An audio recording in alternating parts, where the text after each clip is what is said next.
Right. Welcome back to Inclusive Design 24 2023, brought to you in partnership with our Platinum supporters, Google and Intopia, and our Gold supporters, Barrier Break and Tetralogical. You can follow us on Mastodon, and if you have any questions for the presenters, post them using the ID24 hashtag. Alternatively, you can just put your questions into the YouTube chat. We'll collate everything and put them to our speaker at the end of the session. And on that, a reminder that ID24 is a respectful community, and you can find our code of conduct on the Inclusive Design 24 website, so don't go misbehaving. Now, I'm delighted to be joined here, not by Blofeld with his cat, but by my equally follically challenged friend, Gareth Ford-Williams. Gareth, over to you. Thank you. Thank you very much. Yeah, we feel every snowflake, I think is the way of describing it. So thank you very much. So next we have Hector Osborne Rodriguez, who is going to talk to us about an area I'm hugely passionate about, which is accessibility in gaming, and his talk is entitled Beyond the Controller. Over to you. Awesome. Awesome. Thank you, Gareth. Yeah, welcome to my place. This is where I work and live. Yeah, nice having you guys, Patrick and Gareth. Thank you for the introduction. So yeah, let's kick it out. Hope that you can see my screen, but yeah, I think you can. Cool. So accessibility and gaming beyond the controller. Let's start there. Just as for anyone that wants these slides, they're already live in that link.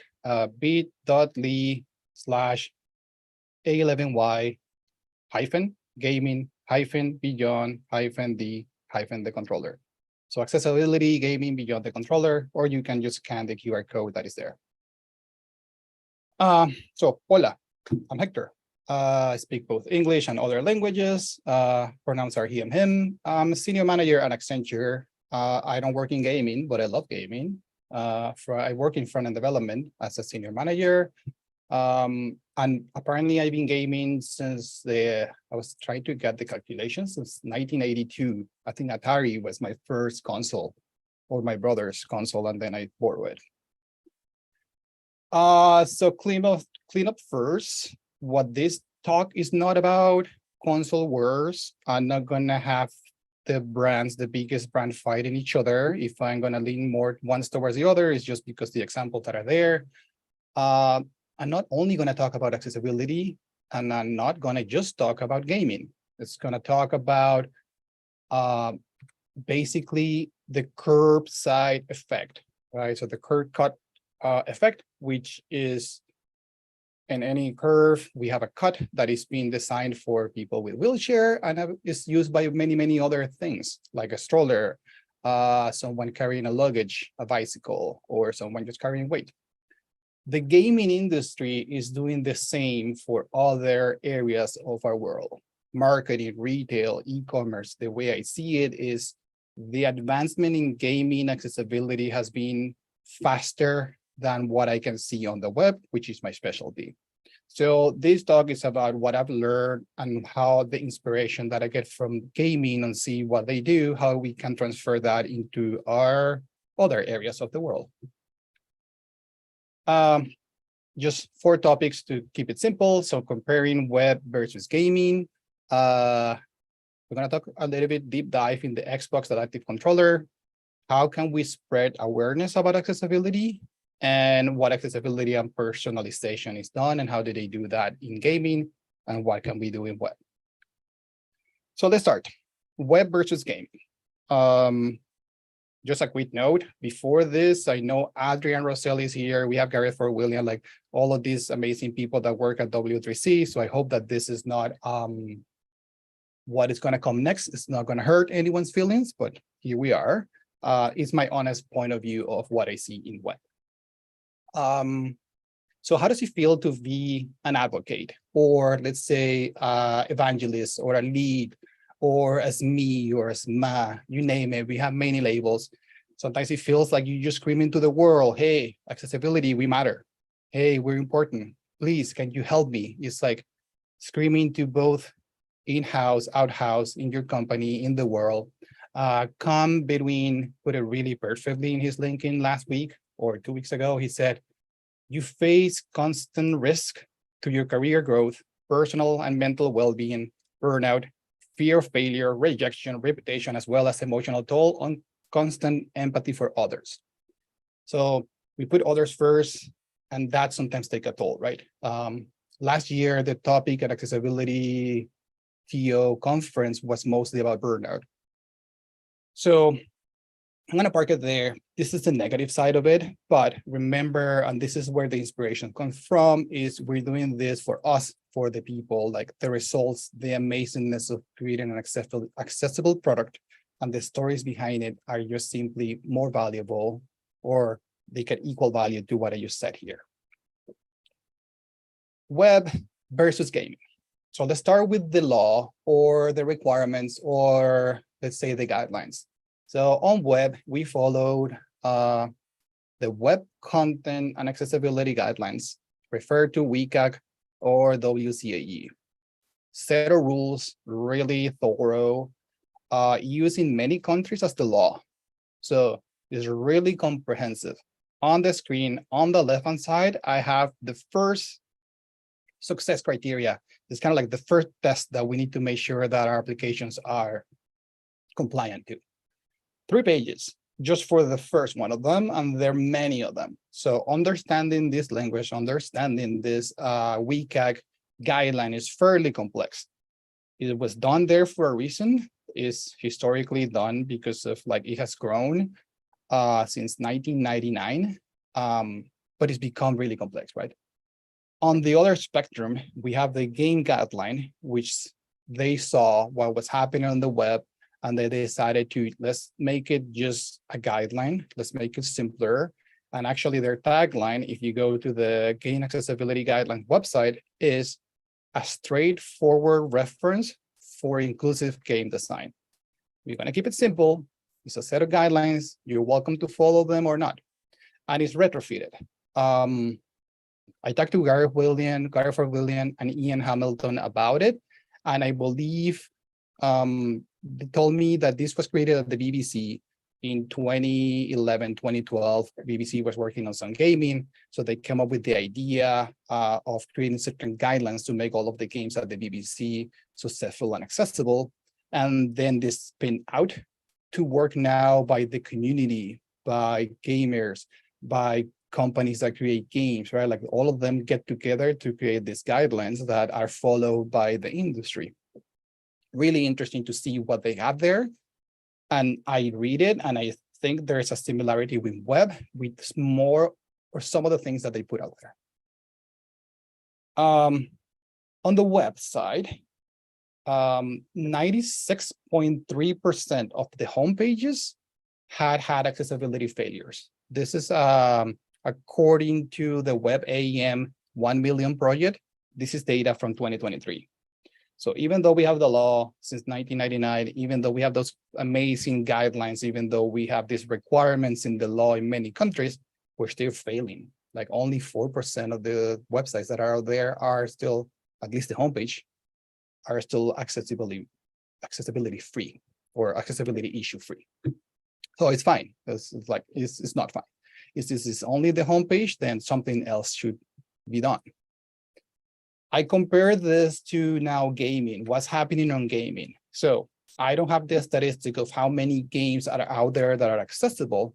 However, we do have great success stories that are out there, even games that are coming next week or next month. They're already announcing what features they have, right? For example, Spider-Man 2, they're gonna slow down motion on the action scenes.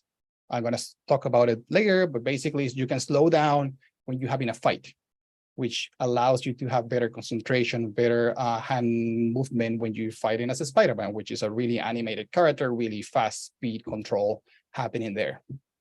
Forza Motorsport, which is coming next month, just announced that they have blind driver assist. There's an amazing video by Steve Saylor. Go watch it. Legally Blind Canadian gamer, amazing guy, like super great video about how he used blind driver assist to win his first race in Forza Motorsport. is absolutely inspiring. He describes it as a race, like a narrator on the race, what setting he has to use, all of that stuff that he have to make it successful for him to be able to drive a car in a video game and actually win a race. And then beginning of this year, which might feel like a long time ago, but Dead Space was a remake, and they added an amazing feature, which is the censoring of traumatic images and themes, like suicide, for example. So you have certain cognitive disabilities or certain awareness of certain topics that you don't want to have discussed in, they added a feature to allow you to remove that from your gaming experience. Because gaming is about fun. Like we go there just to have fun. We don't want to have like scary stuff. Like I remember, I think it was Star Wars that had an arachnophobia feature where if you're scared of spiders, you said, nope, I don't want to see spiders. Turn on the setting. That's it. I go back to my regular gaming. Don't have to be scared about that.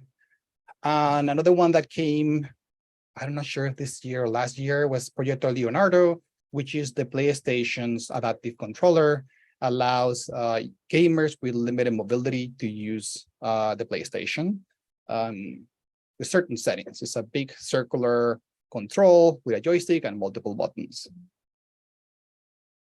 So what I compare in web and gaming is web we have led with fear, right? Like mostly in the US, a little bit in Canada and other countries is companies are fearful of being sued, right? Like I don't want to get into a lawsuit. I don't want to be uncompliant because then they're going to come back to me and they're going to fine me, or I'm going to have negative impact on my brand.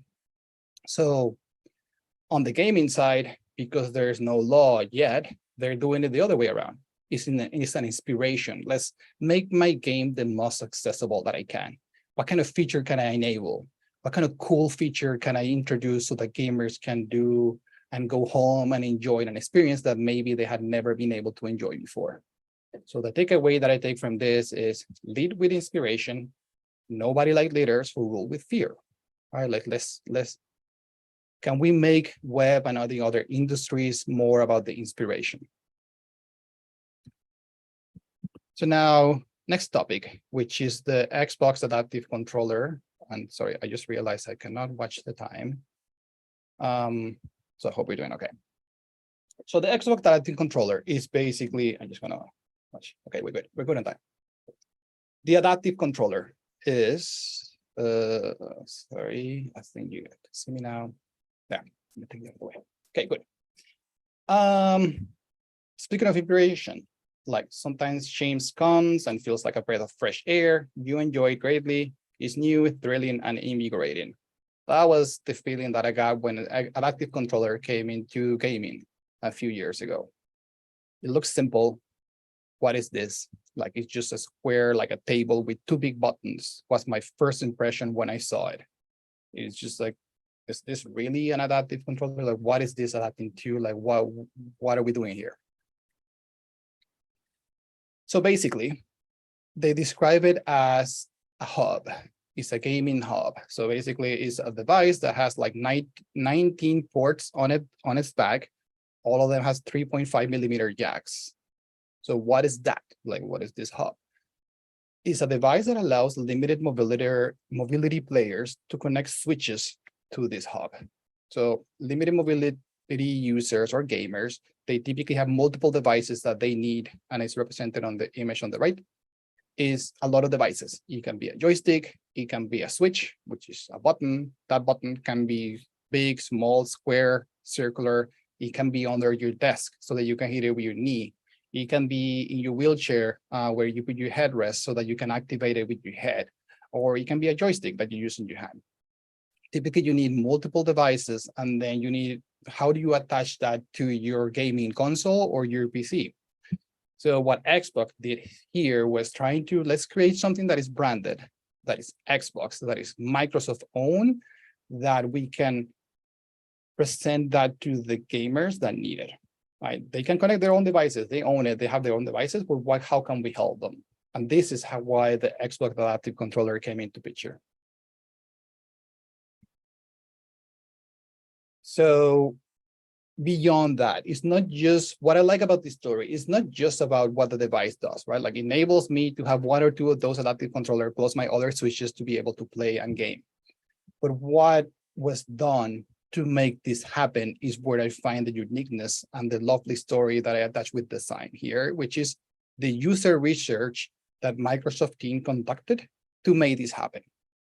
So a little bit of history is not that they just decided, oh, cool, we need an adaptive controller. Like Microsoft in the Seattle offices, they started with a little small room where they were doing accessibility gaming setups for people to come in and test it, and they get feedback from the people that were in the community. And that grew to a point where they were having research and companies come to this space to kind of entertain the idea of how do people are using games. And then the games publishers were like, okay, I want to test my game. Is my game accessible for people that have limited mobility? And they went into this space, right? Like, all of that was user research created by Microsoft, creating a space to invite gamers to come in. And they didn't just stop there. They realized during the study that it's not easy to invite someone to your offices and then emulate your space in Microsoft offices, right? Like, you might have a couch with specific needs, and your gaming console might be in 3 desks, and then you have a switch on the left and a joystick on the right. We cannot emulate that on our offices. So what Microsoft did was the opposite. Let me go to your house. Like, with permit, right? Like, can I go to your house and see how you game? Let me see how you use, what do you need? Like, what kind of special needs do you have and accommodations can we create to make you able to game, right? I find that super interesting, that I don't think we're doing that in many other industries where we are not doing user research with people with disabilities. We have great companies like Fable, who does this in Canada, a Canadian company that does user research. I completely advocate for them because it's users with disabilities that you can go test your website. So they go beyond just what the law says. Can I actually navigate your website? Can I actually purchase? Can I do that without any barriers? And it's a great tool. How can we do that? How can we leverage those learnings and introduce it to any other industries? Physical facilities, right? Can we invite people with disabilities to come to our offices and see if we really have a great setup for all of the big audience and a spectrum that we have on the disability world? So beyond that, so let's say we make this amazing console, like this controller, sorry. We did the study, we realized what they needed. They had multiple iterations. We tested, they did a prototype, put it in hand of people, and then they went beyond that. Like, they didn't just stop there. So they even went and changed the package of how this device is sent to the people, right? There is a term that I didn't know, and I had to research about this. It's called wrap rage. And I had no idea about it, but I have felt it, where something is delivered to my home, is around a plastic wrap that is impossible to open. Then I need to open a scissor, and then the scissor, I cannot find it, or it's broken, like avoiding that frustration. So imagine this team creating an adaptive controller for people with limited abilities or mobility, and then you present them with a product on a box that they cannot open, right? So instead of that, reminding ourselves about the inspiration, they said, let's change the package.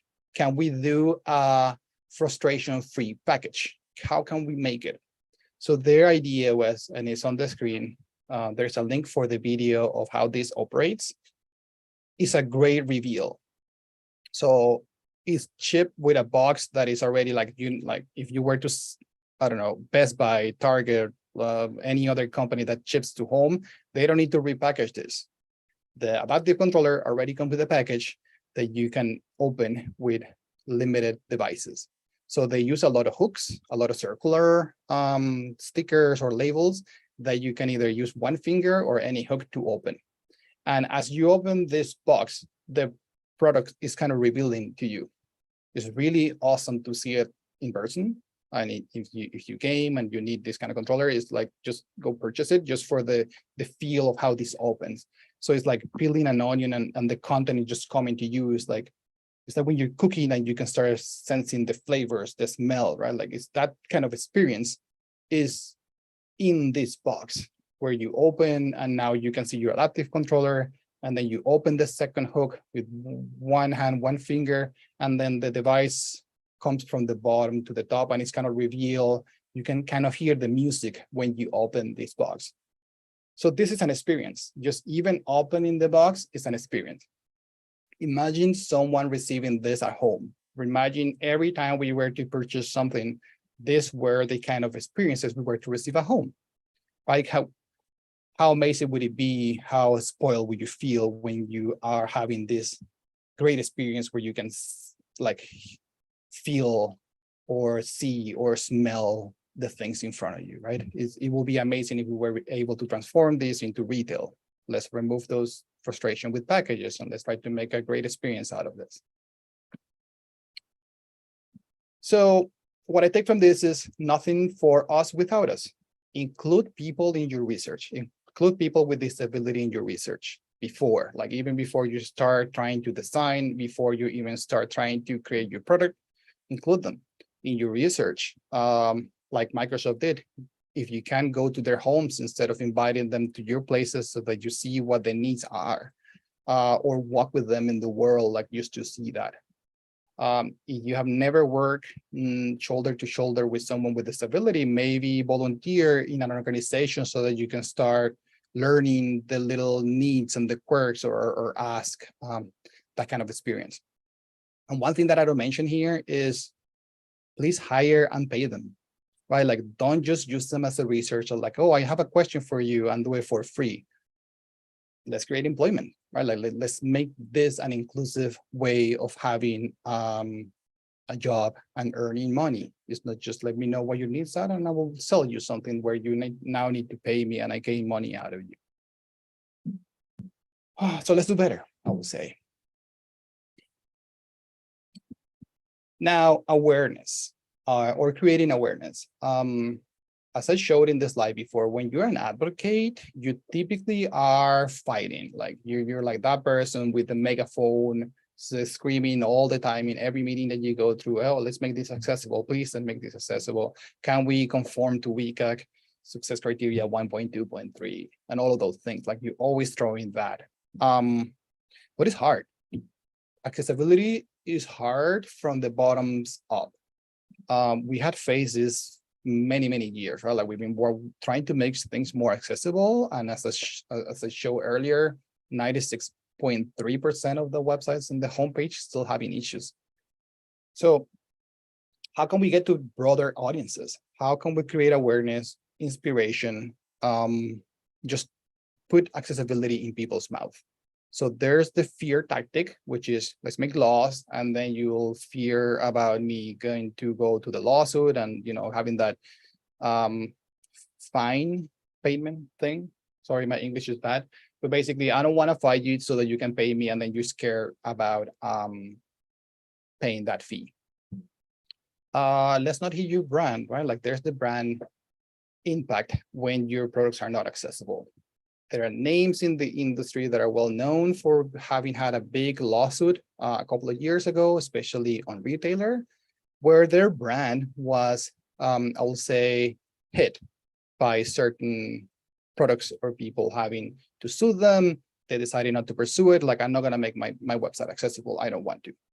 So that's not good for your brand. It's not good for the people that are trying to use it. So let's see an example of how can we create awareness and how we can reach that I've seen applied again in the gaming industry. On screen, I have a football player, sorry, not soccer, football player on the ground just celebrating after the Super Bowl. I think it was 2019, I believe. I'm not a football fan. I'm an athlete. All my life I've been an athlete, luckily. But one of the sports that I actually don't follow is football. But I do follow every year the ads for the mid show. Right? Like I love that. Just watching what happens there, what is portrayed, what kind of things come out of that show. So according to my studies, or what I have investigated, in is the Super Bowl is the largest live television show in the US. And people go there and they don't skip the ads. They stay there. They want to see the ads, 30 seconds, 1 minute ad. They want to see what companies do. Some of them are funny. Some of them are heartwarming. Some of them are just simply like an advertisement. Or I think a couple of years ago, there was one with a QR code just on the screen. It was innovative. So the Super Bowl gives advertisers awareness of, sorry, what it says there? Super Bowl gives advertiser the intent awareness. They want to sell their product. I want to sell this. And 76% of the people that view or watch the Super Bowl, they say they are really excited for the ads. So having this, Microsoft did for the Xbox Adaptive Controller, they decided, you know what, my space for Microsoft this year is going to be about the controller. So they ran a campaign called when everybody plays, we all win. So in the largest audience in the US, we had accessibility front and center for, I don't know, like 1 minute. I think this ad lasts. Heartwarming ad about how kids and adults play with this device. So remember, the campaign is named When Everybody Plays, We All Win. And it's basically making sure that everyone can go home and enjoy a game. There's social aspect in gaming, believe it or not, where you can get together with a friend, either on space or virtually. Gaming provides community that sometimes feels really safe for some people. So why are we limiting this experience for 25% of the people in the world that have a disability? So the day after, what was the reaction after Microsoft put this ad on screen? Right, it was like, I have like 4 newspapers, advertisement websites on screen. So the first one says, Xbox heartwarming Super Bowl ad put spotlight on adaptive controller.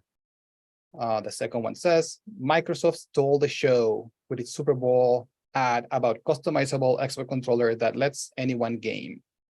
The other one says, Microsoft Super Bowl ad is all about the adaptive controller.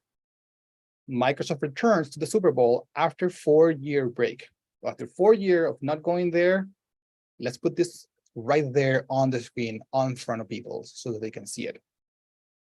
And when you look at what outlets were saying back then, 2019, what was the ad that won the show? Xbox was the one that everyone said, like, that was the best ad that year. It was amazing. Imagine the brand reputation of having created this content just to put accessibility in front of people. Now, we're talking about Microsoft, we're talking about a big corporation. So it's not that we can all do this kind of stuff. I cannot just pay out of my pocket and put an accessible product that I create. I cannot put it in the Super Bowl as an ad. But let's see what we can do within your realm, within companies, within your job. How can you create awareness? How can you make sure that everyone understands and knows those features, those accessibility wins? How can you advertise that? Use your social media, use your like, I don't know, person to person. Like, how can we create that awareness to make accessible more mainstream? Other 2 great things that have been done in the Super Bowl are the last 2 years. The show, the halftime show, they had put ASL translator on screens. I think, again, I don't follow it. I see it the day after, but the ones that I saw had the ASL translator right there on screen. Interpretation of music using ASL is beyond amazing. ASL is a really gestural language. Seeing someone dancing rhythmically while signing is just a great experience, right?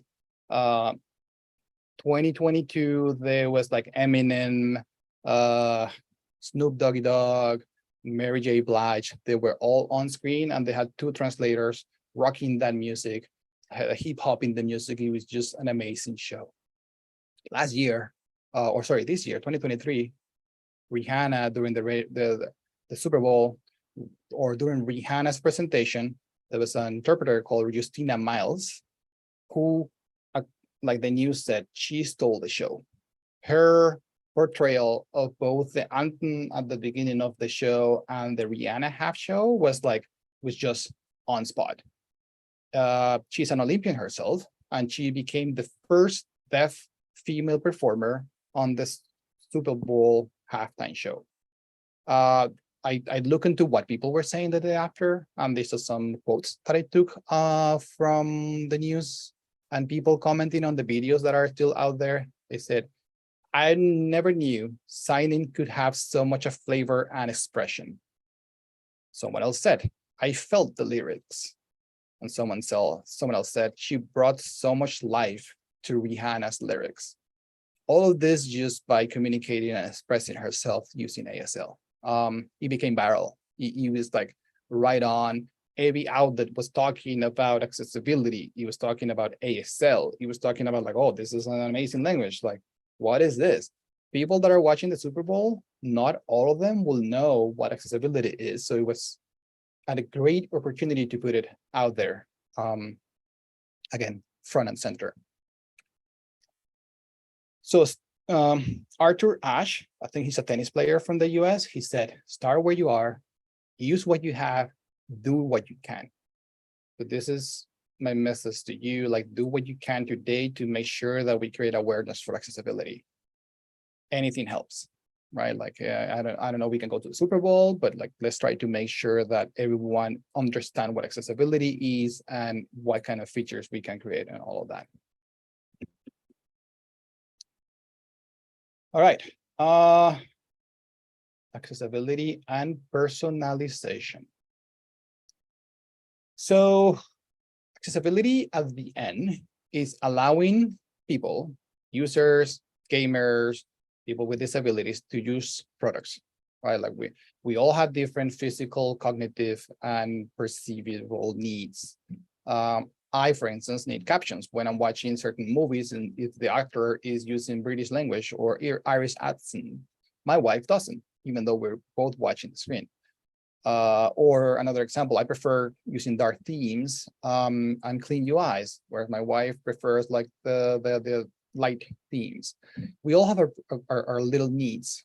Personalization in all of the areas of industries in the world, I think is where we should lead towards. That's where we should desire. That's where we should go through.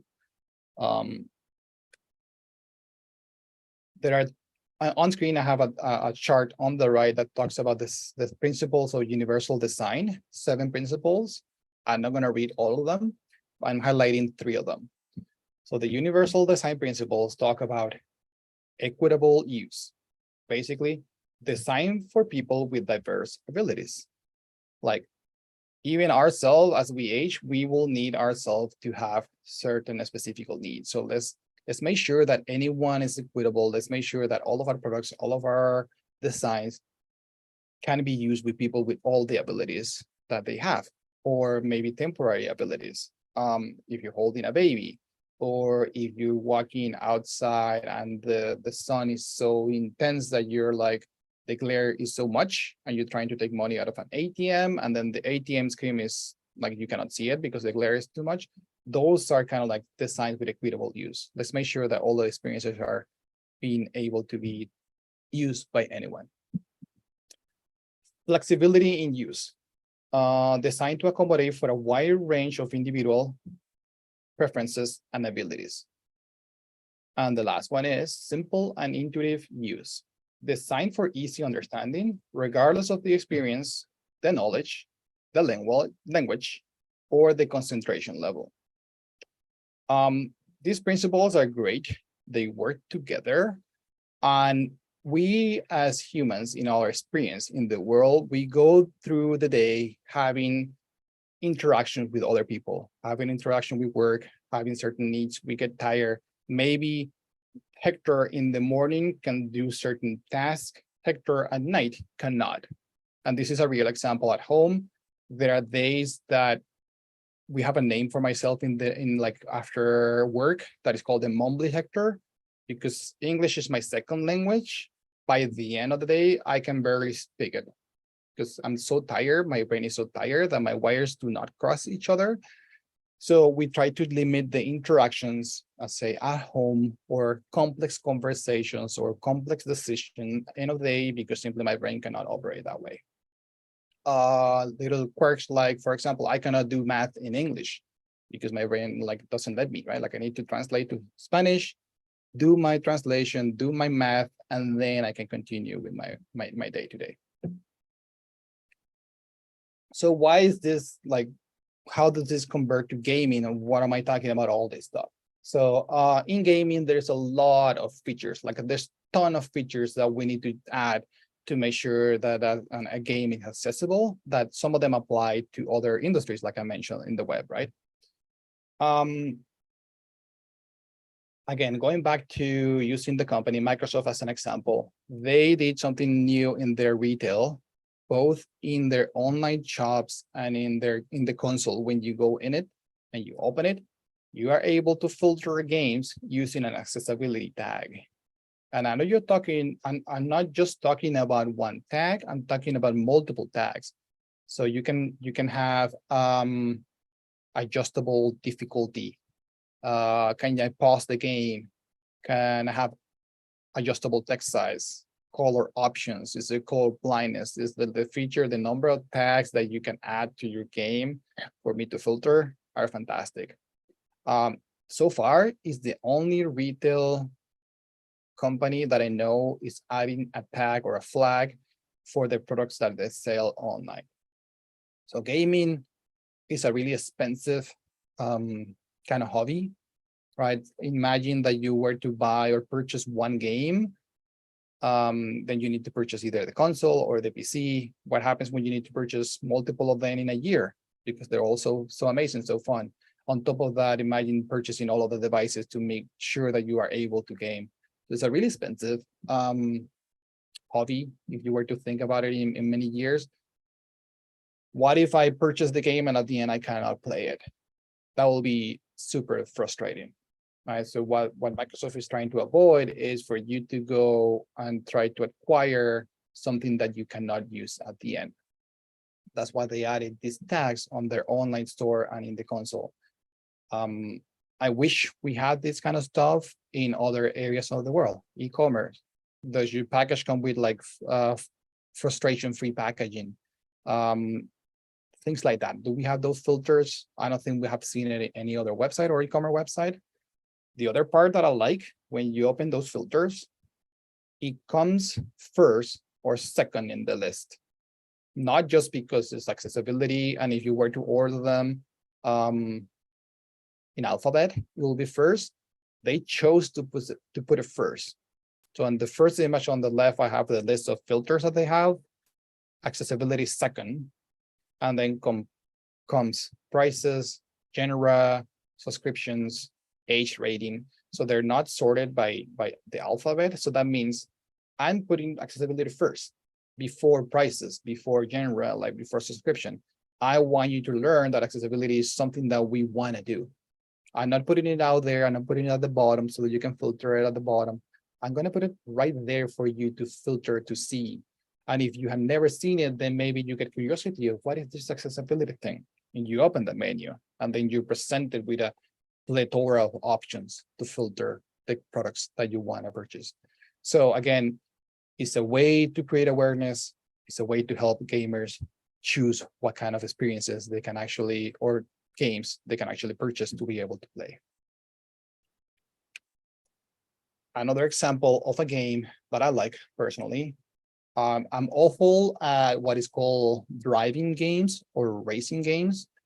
I play them, but I'm bad. Like, I don't know how to drive. I know how to drive on the world, but like in games, I don't know. Like, I always hit the corners. I always hit the walls. I cannot keep the car in the road for some reason. I'm bad. Always lose the games. But what I like about this game called Forza Horizon, it's a driving game. It's an arcade game that allows you to actually crash with stuff.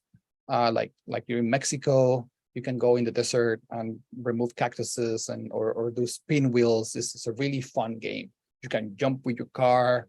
They have like challenges and things like that. What the developers of this game called Playground Games. They heard the community said, hey, how about if we were to introduce ASL in game? And this team like, hey, that sounds interesting. How can we have an ASL translator on screen in the game? And they went and developed this. This is the first time that it happens in a game, where now on screen, you not only see the captions, but you see an ASL translator on screen when you want to play the game, which is fantastic. It's like a way of them saying like, oh yeah, we heard you. Let's do this new thing and let's see how it goes. And it turned out to be really amazing for the brand and for the people that actually use the game. Again, it's putting accessibility up front first. It didn't come when the game was designed. It didn't come when the game was in production. It came after by user feedback. Excuse me. Gamers asked for this experience to be added, and they heard. So all of us that work in certain companies, either as an advisor or just working in the companies, maybe listen to the audience. Let's ask. Remember, let's include user research. Let's use data. What are people saying? Like, how can we do a study, analyze these numbers, and make sure that we can incorporate features or knowledge or content that makes games more accessible? Again, and not only that, when you spin out this game, there's only two options. Either you start the game or you go straight to accessibility settings, right? Like it's right there, it's dead center. Reasons being because maybe you need to enable the features before you can start the game, or simply to create awareness. For both reasons, it's just amazing to have it there. If I'm not mistaken, Ubisoft, when you spin out a new game in like Assassin's Creed or any of those, they go straight to accessibility settings before you can start the game. Do you need captions? Do you need text-to-speech? Do you need certain specific settings for you to be able to play the game? And then we go and start the game, and those settings are recorded, right? So let's put accessibility first before you can even start the game.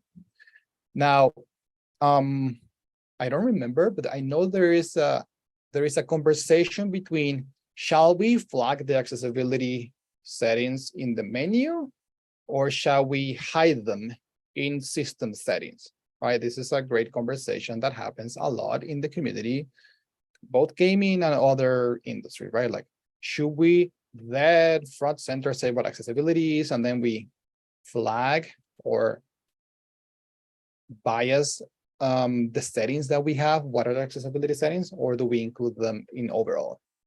So I think there is no right or wrong. From what I heard and what people have told me is that some love have an accessibility menu and every setting in there. Others would like to just have it embedded in other settings. So for example, captions. Captions is a typical setting that you will have in many games, or when you go watch a movie, or when you're streaming a movie from home. Captions are critical for certain users, for certain people that are experiencing your product. But there are other stuff that we need to have in captions. Can I change the size? Can I change the color? Can I change the background of that caption so that I can see it? Caption subtitles. I think here in this game, this is a screen of Forza Horizon that I showing on the screen, and they're highlighting subtitles. It's one of them. So in this screen, I can change subtitles on and off. I can change the font size. I can change the background opacity, and I can even change the keyword highlighting, which is specifically for the names of the person that is speaking. You can change even the color, or you can change certain words that appear on screen. So should this setting be in accessibility, or should they be in display? My take is, give me this preferences. Let me choose. Like, at least they're there. I can find them. At least I have them.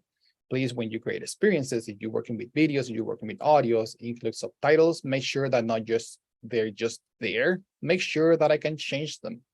This is something that happens with gamers that I think it happens with other industries too, where we switch screens. Sometimes I'm working on my PC and navigating, watching something, a video or something, and the size of the font is good enough for me to be able to read it. And then I move and I go somewhere and I start using my phone, those fonts are small, really small. So I wish I would have to have a setting that I can change the font size when I'm in my mobile device compared to when I am in my PC. So give me the ability to make those changes, those adjustments. In game, it happens with the UI, right? Like you have a lot of on-screen messages, on-screen notifications. I get at the end of the day cross-eye because my eyes are trying to focus so much when I'm using my screen or my mobile devices that I can barely read at the end of the day. So those kind of like experiences, let me choose, give me the setting, give me options so that I can have a personalized experience. Another example, a game that is coming next week or in a couple of weeks, Marvel Spider-Man 2. It has a setting, like I said before, where you can slow down an action, a fight. Typically, they're really fast. A, B, like whatever buttons you have, A, B, X, Y, you need to hit them, and then they'll press 2, 3 buttons. It's really hard, and you need to memorize the combos. So they are allowing users to slow down the speed. I'm going to allow you to reduce it to 70%, to 50%, or 30% of their original speed. Now, when this came about, I heard from video producers that they would like just to get their hands on this video, just to be able to make animation videos using this setting, right? Imagine the creativity, the cursor effect of this is having is allowing video creators, allowing them to make an animated movie the way they want it. They want to maybe highlight something in the Venom suit, right? So they can move the camera while having the action slow down. So it's not only helping users play the game, there's an immediate consequence on the decision of having this feature enabled. There are other games that do this. I believe Ratchet and Clank Rift Apart did it a couple of years ago. And another amazing story about this is that these features are announced before the game is released for 2 reasons: game awareness or brand awareness, and also making users decide whether they can play this game or not. So I myself follow a group of people that are called Can I Play That? They go and analyze the game using multiple disabilities, and then they tell you whether for them, were they able to play that game with a specific disability, which is fantastic. What I love about what's happening now is that the publishers are actually telling me what features they're going to have before that I even purchase that game, right? So they help me make an informed decision before I purchase this or any other game. Takeaway here is give me choices. Let me choose. Let me decide for myself. Just give me choices, and I will do the preferences, right? Like let me have some certain settings in my different devices that I use to interact or purchase or whatnot, right? Give me choices. Just let me make my independent choice for how I want to consume this information. And pretty much that's it. What I have for you for anyone today is, what do we learn today? So first, lead with inspiration. Nobody likes to rule with fear. Like nobody likes that. Takeaway number 2 is conduct user research with people with disabilities. Nothing for us without us, right? Like include people with disability in all of the things that you do, hire them, create jobs, opening positions for people with disability to be able to operate in your industries. Start anywhere, wherever you are, just do something. Use what you have. You don't need to have any other tools to either market or to create or to learn. Do whatever you can to make accessibility happen in your own world, in your own industry, in your own day-to-day. And lastly, whatever you work or whatever you do, give me choices. Let me decide how I consume, use your product or your information. And that's me. I'm Hector Osborne Rodriguez. As Gareth mentioned, I'm Senior Manager on Accenture. You can find me in LinkedIn, which is mostly where I am active. Twitter, not so much. And Twitter or any other social media platform, I'm as Hector Osborne Rod, or you can follow my web, which is a11y.tips. Yeah, thank you very much. Excellent. Thank you very much for that presentation. I mean, as an aging gamer myself, I can feel a lot of the things, you know, some games nowadays that look really cool. I try to play them and I just get so frustrated by the controls that I never get past the first level. But now I'm probably old enough to basically just give up and buy another game. I don't waste time on them. I'm afraid we're running a little bit short on time. I think Gareth had one quick question that you wanted to ask. If only it was just one. I'm definitely going to contact Hector because I have others. But I think you know, you've spoken about needs and preferences, and even sort of time-based needs and preferences, and you talk about capability, capacity as themes.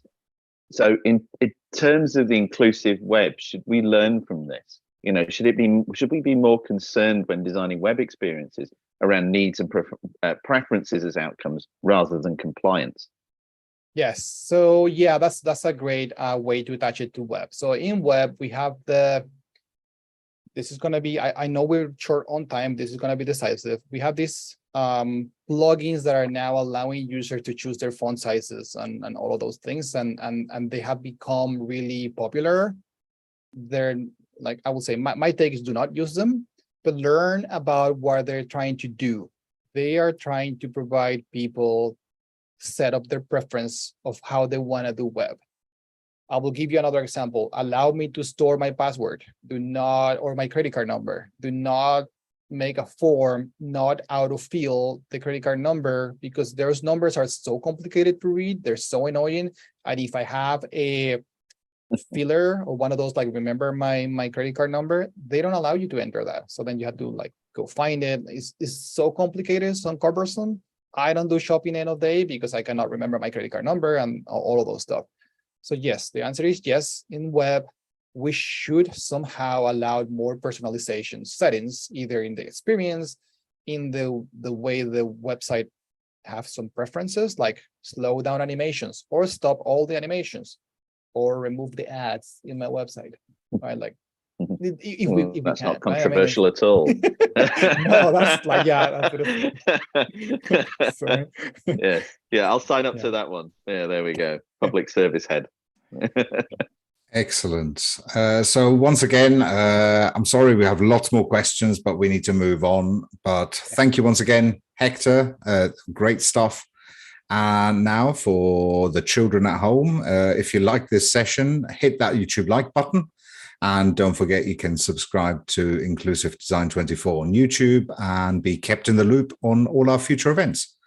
Inclusive Design 24 is brought to you with thanks to our supporters, Google, Intopia, Barrier Break, Tetralogical, Intuit, InfoAxia, the Law Office of Laney Feingold.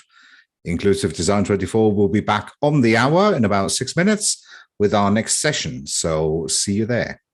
Thank you very much.